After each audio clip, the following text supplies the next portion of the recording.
I'm here with Kate Gazzillo and Antoine Dickerson-Rouse from Outright. I'm so excited that you're here at GNRT today. Yes. And it's an incredible day because we're talking about artificial intelligence, but there's some really big conversations happening when it comes to the creative arts space. Right. So Antoine, I want to start with you Sure. because you're touching on a lot of different points. But what is like the big takeaway you want everyone to be thinking about as they go through the courses today, as they go through this event, and that they'll wake up tomorrow morning saying, I'm still thinking about this. Right. I think the big takeaway would be using AI in your everyday life, finding a way to benefit how you transform not only yourself career-wise, but ultimately your profession, and how you can utilize AI to ultimately work as a tool to benefit you, benefit your workflow, benefit your output.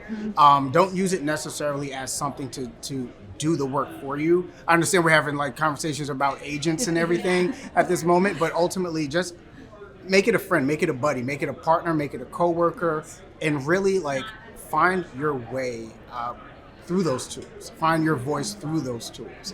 Don't lose yourself through those tools. And as a creative, as an artist, I never want to lose what I've learned in my journey. I never want to lose who I've become through my process.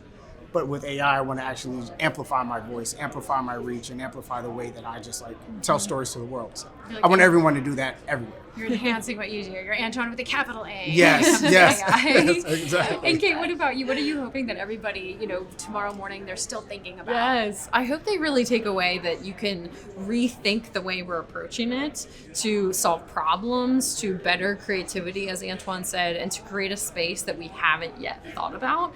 I think so much of AI is not new. So now we get to have the conversations that go a little bit deeper. We get to make the choices that go deeper, and we get to think about what hasn't been done before in a way that helps humanity, helps our passions, helps our work, helps our work-life balance. Kind of all of those, I think, light bulb moments is what'll be really exciting. Not only in what we share through creativity and creating generative art in like a really ethical, beautiful way, but also how like everyone is doing it in their various spaces and bringing, again, their like side hustles and their side passions and who they are, and making sure that like humans are painting with that brush.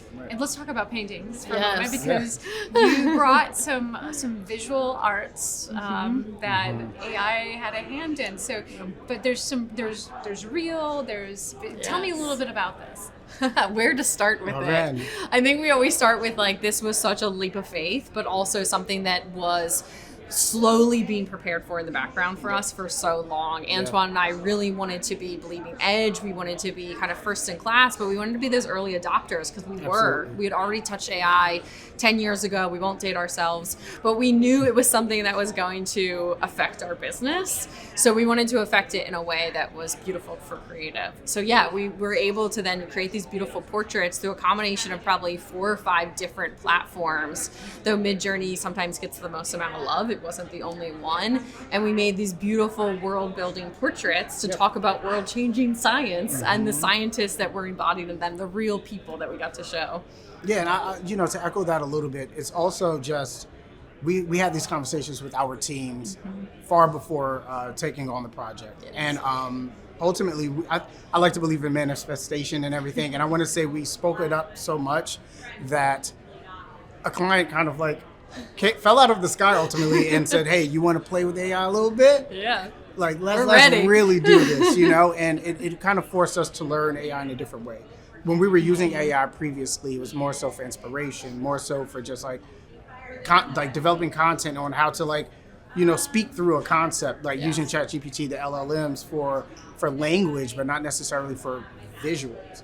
And I think having the opportunity to really create a canvas, not only based off of what we're experienced in, but also what AI is offering us with these developers that are creating these beautiful tools to give us a platform to do something like what you guys have seen earlier is just amazing. It was so much fun. And to scale it to that size let us know that we could pretty much do anything Yep. we wanted to.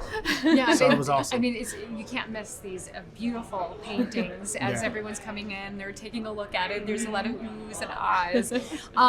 But it is very controversial to use AI in art, Right. AI in Yes. music, and we've even seen there be some controversy when it comes to like the Academy Awards this year with The Brutalist. So when it comes to AI and ethics in this like visual arts space, where does that line need to be drawn?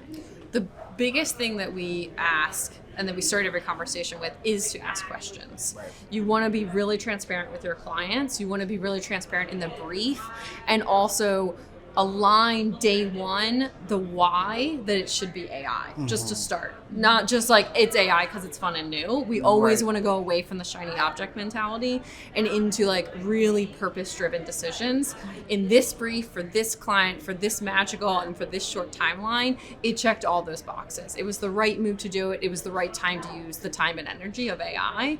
But also we want to make sure that we're always prioritizing diversity and humanity and the right likeness and the right beauty of who someone is when we share AI. In addition to the fact that our conversations day one were how do we respect the genres that we're kind of somewhat representing? How do we do this in remembrance to the trailblazers that came before us, the people we studied to become artists? Just the way you do art history, we kind of took that approach to creating these portraits. So it felt really beautiful. It felt really respectful. If any of them showed up, they would have really kind of seen where that came from, but was still something entirely net new. And that's where you have to make that divide. You can't replicate, you have to still create new. Yeah, and I agree. I would say a lot of the way we prompted the work ultimately was like inspired by or styled like, but never do a thing this person would do. It's like ultimately the language has to, you walk a fine line because you could easily, take someone's, work and their IP and it could be problematic.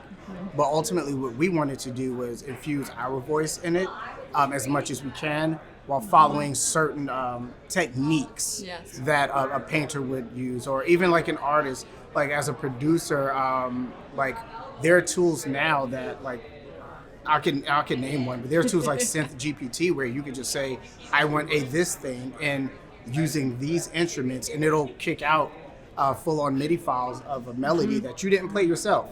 And ultimately, is that okay? Yeah, I mean, it can be, but I think if you are an artist within, you would always want to manipulate something. You would always want to play with something. I don't think it's any different than sampling music.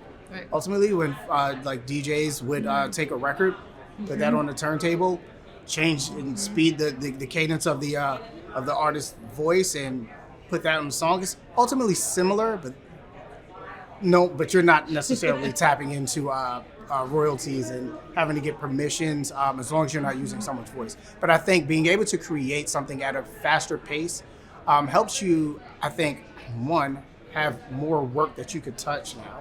Your time is open. You can now do more, have more output. You can now take on more work. You can now benefit from doing something you weren't able to do before. If something took you, like creating a beat back in the day before Splice and all of these sample houses would take you hours to perfect, and it still does, but now you could at least draw a foundation in a matter of minutes. You can see if it's going to work. To see if it's even going to go exactly. somewhere. Whereas you could spend, as an artist, you could spend a year on a painting. Exactly. And at the end say, I just made this head too big and it's off. Exactly. Yeah, Exactly. it's the And proof you don't know until point. you're done. Exactly. So Exactly. with the portraits, we were able to like ultimately define what worked and what didn't work a lot faster. Because imagine if we were painting that and we presented that, and we had to start over, but the event is in a week. Exactly. It's impossible. Yeah. So AI just like really benefited us in this process. And I'll add one closing thing with that too, is like so much of the time as artists, and we've talked about this, your worth is in